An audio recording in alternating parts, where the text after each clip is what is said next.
ನಮಸ್ತೆ ಎಲ್ಲರಿಗೂ ಸ್ವಸ್ತಿಸ್ ಕಿಚನ್ಗೆ ಸ್ವಾಗತ. ನಾನಿವತ್ತು ಸಂಡೇ ಸ್ಪೆಷಲ್ ಒಂದು ತುಂಬಾ ಸಿಂಪಲ್ ಆಗಿರುವಂಥ ಒಂದು ಸ್ಪೆಷಲ್ ಚಿಕನ್ ಮಸಾಲ ರೆಸಿಪಿನ ತೋರಿಸ್ತಾ ಇದ್ದೇನೆ. ಅದು ಕೂಡ ಕೇವಲ 10-15 ನಿಮಿಷದಲ್ಲಿ ನೀವು ಮಾಡ್ಬೋದು. ತುಂಬಾ ಸುಲಭವಾಗಿರುವ ರೆಸಿಪಿ, ಹಾಗೆಯೇ ರುಚಿ ಕೂಡ ತುಂಬಾ ಅದ್ಭುತವಾಗಿರುತ್ತೆ.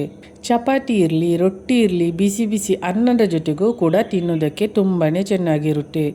ಬನ್ನಿ, ಸಿಂಪಲಾಗಿ ಈಸಿಯಾಗಿ ಮಾಡುವಂಥ ಈ ಚಿಕನ್ ಮಸಾಲ ರೆಸಿಪಿ ಹೇಗೆ ಮಾಡೋದು ಅಂತ ನಾವೀಗ ನೋಡ್ಕೊಳ್ಳೋಣ.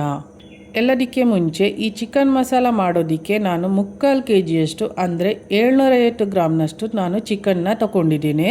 ಈ ಚಿಕನನ್ನು ಚೆನ್ನಾಗಿ ತೊಳೆದು ಕ್ಲೀನ್ ಮಾಡಿ ತೆಗೆದು ಇಟ್ಕೊಳ್ಳೋಣ. ಅದಾದಮೇಲೆ ಒಂದು ಮಿಕ್ಸರ್ ಜಾರ್ ತಗೊಳ್ಬೇಕು. ಈ ಮಿಕ್ಸರ್ ಜಾರಿಗೆ ನಾನು 1 ಈರುಳ್ಳಿನ ಸ್ಲೈಸ್ ಮಾಡಿ ಹಾಕ್ಕೊಂಡಿದ್ದೀನಿ. ದಪ್ಪ ದಪ್ಪ ಕಟ್ ಮಾಡಿ ಬೇಕಾದರೂ ಹಾಕ್ಕೋಬೋದು. 1 ಈರುಳ್ಳಿ ಮತ್ತು 1 ಟೊಮೆಟೊ ಕೂಡ ಹಾಕ್ಕೊಳ್ತಾ ಇದ್ದೇನೆ. ಯಾವುದನ್ನು ಹುರ್ಕೊಂಡಿಲ್ಲ. ಹಸಿ ಈರುಳ್ಳಿ, ಹಸಿ ಟೊಮೆಟೊ, 2 ಚಮಚ ಬೆಳ್ಳುಳ್ಳಿ, 2 ಚಮಚ ಶುಂಠಿ ಬೆಳ್ಳುಳ್ಳಿ ಸ್ವಲ್ಪ ಜಾಸ್ತಿ ಬೇಕಾಗುತ್ತೆ ಈ ಗ್ರೇವಿಗೆ. ಹಾಗೆಯೇ ಒಂದು ಅರ್ಧ ಕಪ್ನಷ್ಟು ಕೊತ್ತಂಬರಿ ಸೊಪ್ಪು ಮತ್ತು ಸ್ವಲ್ಪ ನೀರನ್ನು ಹಾಕಿ ಇದನ್ನು ಗ್ರೈಂಡ್ ಮಾಡ್ಕೋಬೇಕು. ನೋಡಿ, ನಾವು ಮಾಡಿಟ್ಟುಕೊಂಡಿರುವಂಥ ಪೇಸ್ಟ್ ಈ ಥರ ಇರಬೇಕು. ಈ ಪೇಸ್ಟ್ನ ತೆಗೆದಿಟ್ಕೊಳ್ಳೋಣ.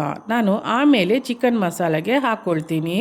ತುಂಬ ಈಸಿ ಮಾಡೋದು. ಈಗ ನಾನು ಒಂದು ಕುಕ್ಕರ್ನ ತಗೊಳ್ತಾ ಇದ್ದೀನಿ. ಕುಕ್ಕರಲ್ಲಿ ಮಾಡಿಕೊಂಡ್ರೆ ತುಂಬ ಬೇಗ ಆಗಿಬಿಡುತ್ತೆ. ಕುಕ್ಕರಿಗೆ 3-4 ಚಮಚ ಎಣ್ಣೆನ ಹಾಕ್ಕೊಳ್ಳೋಣ. ಎಣ್ಣೆ ಹಾಕಿದ ಮೇಲೆ 2-3 ಈರುಳ್ಳಿಯನ್ನು ಸಣ್ಣದಾಗಿ ಕತ್ತರಿಸಿ ಹಾಕ್ಕೊಳ್ಳಿ. ದೊಡ್ಡ ಸೈಜ್ ಇದ್ದರೆ 2 ತಗೊಳ್ಳಿ, ಮೀಡಿಯಮ್ ಸೈಜ್ ಆದರೆ 3 ಈರುಳ್ಳಿ ಹಾಕ್ಕೊಳ್ಳಿ. ಸಣ್ಣದಾಗಿ ಕತ್ತರಿಸಿ ಎಣ್ಣೆಯಲ್ಲಿ ಹಾಕ್ಕೊಳ್ಬೇಕು. ಹಾಗೆಯೇ ಸ್ವಲ್ಪ ಮಸಾಲೆ ಹಾಕ್ಕೊಳ್ಳಿ. ಅಂದರೆ ಚಕ್ಕೆ, ಲವಂಗ, ಏಲಕ್ಕಿ ಮತ್ತು ಅನಾನಸು ಎಲ್ಲ ಹಾಕ್ಕೊಂಡಿದ್ದೀನಿ. ಈ ಮಸಾಲೆಗಳು ಚಕ್ಕೆ, ಲವಂಗ, ಏಲಕ್ಕಿ ಹಾಕೋದ್ರಿಂದ ಏನಾಗುತ್ತೆ ಅಂದರೆ ಈ ಮಸಾಲೆಯಲ್ಲಿ ಇರೋ ಫ್ಲೇವರ್ ಎಲ್ಲ ಎಣ್ಣೆಯಲ್ಲಿ ಬಿಟ್ಕೊಳ್ಳುತ್ತೆ. 2 ಹಸಿಮೆಣಸಿನಕಾಯಿ ಕೂಡ ಸ್ಲೈಸ್ ಮಾಡಿ ಹಾಕ್ಕೊಂಡಿದ್ದೀನಿ. ಗ್ರೇವಿಯ ರುಚಿ ತುಂಬಾ ಚೆನ್ನಾಗಿ ಆಗುತ್ತೆ. ಹಸಿಮೆಣಸಿನಕಾಯಿ ನಮಗೆ ಒಳ್ಳೆ ಸ್ಪೈಸಿನೆಸ್ ಕೂಡ ಕೊಡುತ್ತೆ. ಈಗ ನಾವು ಈರುಳ್ಳಿ ಜೊತೆ ಚೆನ್ನಾಗಿ ಫ್ರೈ ಮಾಡ್ಕೊಳ್ಳೋಣ. ಈರುಳ್ಳಿ ಸ್ವಲ್ಪ ಗೋಲ್ಡನ್ ಕಲರ್ ಆಗೋವರೆಗೂ. ಸ್ವಲ್ಪ ಗೋಲ್ಡನ್ ಕಲರ್ ಆದಮೇಲೆ ಇದರಲ್ಲಿ 2 ಟೊಮೆಟೊನ ಸಣ್ಣದಾಗಿ ಕತ್ತರಿಸಿ ಹಾಕ್ಕೊಳ್ತಾ ಇದ್ದೇನೆ. ರುಬ್ಬೋದಕ್ಕೂ ಕೂಡ ಈರುಳ್ಳಿ ಟೊಮೆಟೊ ಹಾಕಿದ್ದೀನಿ. ಸಣ್ಣದಾಗಿ ಹೆಚ್ಚಿ ಕೂಡ ಹಾಕ್ಕೊಂಡಿದ್ದೀನಿ. ತುಂಬಾ ಸಿಂಪಲಾಗಿ ಮಾಡುವಂಥ ಚಿಕನ್ ಮಸಾಲ ಇದು. ಈಗ ಟೊಮೆಟೊ ಕೂಡ ಸ್ವಲ್ಪ ಸಾಫ್ಟ್ ಆಗಲಿ. ಅಲ್ಲಿ ತನಕ 1-2 ನಿಮಿಷ ಚೆನ್ನಾಗಿ ಫ್ರೈ ಮಾಡ್ಕೊಳ್ಳೋಣ. ಟೊಮೆಟೊ ಹಾಕಿದ ಮೇಲೆ ಕೂಡ 1-2 ನಿಮಿಷ ಫ್ರೈ ಮಾಡ್ಕೊಳ್ಳೋಣ. ಆಗ ಸ್ವಲ್ಪ ಸಾಫ್ಟ್ ಆಗುತ್ತೆ. ಆಗ ನಾವು ಚೆನ್ನಾಗಿ ತೊಳೆದಿಟ್ಕೊಂಡಿರುವಂಥ ಚಿಕನನ್ನು ಸೇರಿಸ್ಕೊಳ್ಬೋದು.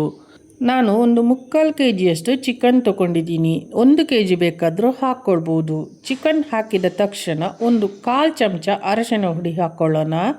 ಹಾಗೆಯೇ ರುಚಿಗೆ ತಕ್ಕ ಹಾಗೆ ಖಾರದ ಪುಡಿ ಕೂಡ ಹಾಕ್ಕೊಳ್ಬೇಕು. ನಾನು 2.5 ಚಮಚದಷ್ಟು ಹಾಕ್ಕೊಂಡಿದ್ದೀನಿ.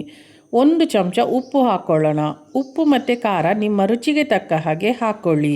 1 ಚಮಚ ಧನಿಯಾ ಹುಡಿ ಕೂಡ ಹಾಕ್ಕೊಳ್ಬೇಕು. ತುಂಬಾ ಮುಖ್ಯ. 1/4 ಚಮಚ ಅರಶಿನ ಹುಡಿ, 2.5 ಚಮಚ ಖಾರದ ಪುಡಿ, 1 ಚಮಚ ಧನಿಯಾ ಪುಡಿ, 1 ಚಮಚ ಉಪ್ಪು ಹಾಕ್ಕೊಂಡಿದ್ದೀನಿ.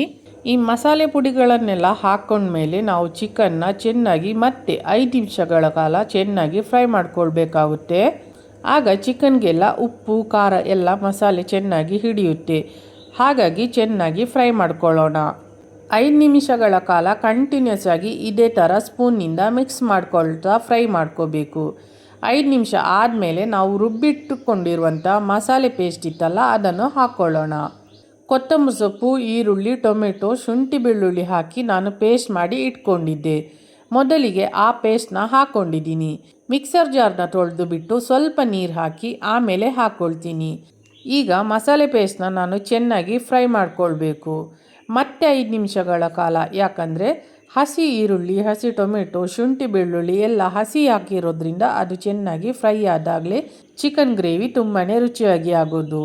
ಹಾಗಾಗಿ ನೀವು 5-6 ನಿಮಿಷಗಳ ಕಾಲ ಮಧ್ಯಮ ಉರಿಯಲ್ಲಿ ಗ್ಯಾಸ್ ಫ್ಲೇಮ್ನ ಇಟ್ಕೊಂಡು ಚೆನ್ನಾಗಿ ಫ್ರೈ ಮಾಡ್ಕೊಳ್ಳಿ. ಆಮೇಲೆ ಈ ರೀತಿಯಾಗಿ ಎಣ್ಣೆ ಬಿಡುತ್ತಲ್ವಾ, ಅಲ್ಲಿವರೆಗೂ ನೀವು ಚೆನ್ನಾಗಿ ಫ್ರೈ ಮಾಡ್ಕೊಳ್ಬೇಕು. ಯಾವಾಗ ಮೇಲೆ ಈ ರೀತಿಯಾಗಿ ಎಣ್ಣೆ ಬಿಡುತ್ತಲ್ಲ, ಆಗ ಇದು ಚೆನ್ನಾಗಿ ಫ್ರೈ ಆಗಿದೆ ಅಂತ ಅರ್ಥ. ಮಸಾಲೆ ಪೇಸ್ಟ್ ಕೂಡ ಹಾಕಿ ನಾನು 5 ನಿಮಿಷ ಫ್ರೈ ಮಾಡಿ ಆದಮೇಲೆ ಕೊನೆಯಲ್ಲಿ ನಾನು ಸಣ್ಣದಾಗಿ ಹೆಚ್ಚಿಟ್ಕೊಂಡಿರುವಂತಹ ಕೊತ್ತಂಬರಿ ಸೊಪ್ಪನ್ನು ಕೂಡ ಹಾಕ್ಕೊಳ್ಳೋಣ. ಕೊತ್ತಂಬರಿ ಸೊಪ್ಪು ಹಾಕಿದ ಮೇಲೆ ಗ್ರೇವಿ ಕನ್ಸಿಸ್ಟೆನ್ಸಿನ ಚೆಕ್ ಮಾಡ್ಕೊಳ್ಳಿ. ಯಾಕಂದರೆ ನಾವೀಗ ಕುಕ್ಕರ್ದು ಲಿಡ್ನ ಕ್ಲೋಸ್ ಮಾಡಿ ವಿಶಿಲ್ ಮಾಡ್ಕೊಳ್ಬೇಕಲ್ವಾ, ಅದಕ್ಕೆ ಬೇಕಾಗಿರುವಷ್ಟು ನೀರಿದ್ದರೆ ಸರಿ, ಇಲ್ಲಾಂದರೆ ನೀವು ಸ್ವಲ್ಪ ನೀರನ್ನು ಹಾಕ್ಕೊಳ್ಳಿ, ಚೆನ್ನಾಗಿರುತ್ತೆ. ನಾನು ತುಂಬ ಜಾಸ್ತಿ ನೀರು ಹಾಕ್ಕೊಳ್ತಾ ಇಲ್ಲ, ಕೇವಲ 1/4 ಕಪ್ಪಷ್ಟು ಅಂದರೆ 5-6 ಚಮಚದಷ್ಟು ನೀರನ್ನು ಹಾಕ್ಕೊಂಡಿದ್ದೀನಿ. ಮಿಕ್ಸರ್ ಜಾರ್ನ ತೊಳೆದ್ಬಿಟ್ಟು ಅದೇ ನೀರನ್ನು ಹಾಕ್ಕೊಂಡಿದ್ದೀನಿ. ನೀರು ಹಾಕಿದ ಮೇಲೆ ಒಂದು ಸಲ ನಿಧಾನವಾಗಿ ಸ್ವಲ್ಪ ಲೈಟಾಗಿ ಮಿಕ್ಸ್ ಮಾಡ್ಕೊಳ್ಳಿ. ಇದು ಕುದಿಯೋದಕ್ಕೆ ಸ್ಟಾರ್ಟ್ ಆಗಿದೆ. ತಕ್ಷಣ ಕುಕ್ಕರ್ದು ಲಿಡ್ನ ಕ್ಲೋಸ್ ಮಾಡಿ ನಾವೀಗ 1-2 ವಿಶಿಲ್ ಮಾಡ್ಕೊಂಡ್ಬಿಟ್ರೆ ಚಿಕನ್ ಸಾಫ್ಟಾಗಿ ಚೆನ್ನಾಗಿ ಬೇಯುತ್ತೆ. ಕೆಲವೊಂದು ದೊಡ್ಡ ದೊಡ್ಡ ಪೀಸ್ ಎಲ್ಲ ಇದೆಯಲ್ಲ, ಹಾಗಾಗಿ 2 ವಿಶಿಲ್ ಮಾಡ್ಕೊಳ್ಳೋಣ. ಕುಕ್ಕರ್ದು ವಿಶಿಲ್ ಆಗಿದೆ. ಈ ಕುಕ್ಕರ್ನ ಪೂರ್ತಿಯಾಗಿ ತಣ್ಣಗಾದ ಮೇಲೆ ಈ ಕುಕ್ಕರ್ನ ನಾನು ನಿಧಾನವಾಗಿ ಓಪನ್ ಮಾಡ್ತಾ ಇದ್ದೀನಿ. ನೋಡಿ ಎಷ್ಟು ಚೆನ್ನಾಗಿ ಕಾಣ್ತಾ ಇದೆ ಅಂತ. ಮೇಲೆ ಯಾವ ರೀತಿಯಾಗಿ ಎಣ್ಣೆ ಬಿಟ್ಟಿದೆ ನೋಡಿ. ಗ್ರೇವಿಯ ಕನ್ಸಿಸ್ಟೆನ್ಸಿ ಕೂಡ ಅದ್ಭುತವಾಗಿದೆ. ಟೇಸ್ಟ್ ಕೂಡ ತುಂಬಾ ಚೆನ್ನಾಗಿತ್ತು. ಇದು ಚಪಾತಿ ಇರಲಿ, ರೊಟ್ಟಿ ಇರಲಿ, ದೋಸೆ ಅಥವಾ ಬಿಸಿ ಬಿಸಿ ಅನ್ನದ ಜೊತೆ ನೀವು ಈ ಚಿಕನ್ ಮಸಾಲಾನ ತಿಂತಾ ಇದ್ದರೆ ಆಹಾ, ಸೂಪರಾಗಿರುತ್ತೆ. ಮಾಡೋ ವಿಧಾನ ತುಂಬಾ ಸುಲಭ. ಮಾಡೋದಕ್ಕೂ ಕೇವಲ 10-15 ನಿಮಿಷ ಸಾಕು. ನೀವು ಕೂಡ ಒಂದು ಸಲ ಈ ಚಿಕನ್ ಮಸಾಲ ರೆಸಿಪಿನ ಟ್ರೈ ಮಾಡಿ. ಖಂಡಿತವಾಗಿಯೂ ನೀವೇ ಕಮೆಂಟ್ ಮಾಡಿ ಹೇಳ್ತೀರಾ ತುಂಬಾ ಅದ್ಭುತವಾಗಿತ್ತು ಮತ್ತು ತುಂಬಾ ಸಿಂಪಲ್ ಆಗಿತ್ತು ಅಂತ. ನಿಮಗೆಲ್ರಿಗೂ ಇವತ್ತು ನಾನು ತೋರಿಸಿರುವಂತಹ ಈ ಸಿಂಪಲ್ ಆಗಿರುವ ಚಿಕನ್ ಮಸಾಲ ರೆಸಿಪಿ ಇಷ್ಟ ಆಗಿದ್ದರೆ ಸ್ವಸ್ತಿಸ್ ಕಿಚನ್ ಚಾನಲ್ಗೆ ಲೈಕ್ ಹಾಗೂ ಸಬ್ಸ್ಕ್ರೈಬ್ ಮಾಡಬೇಕು.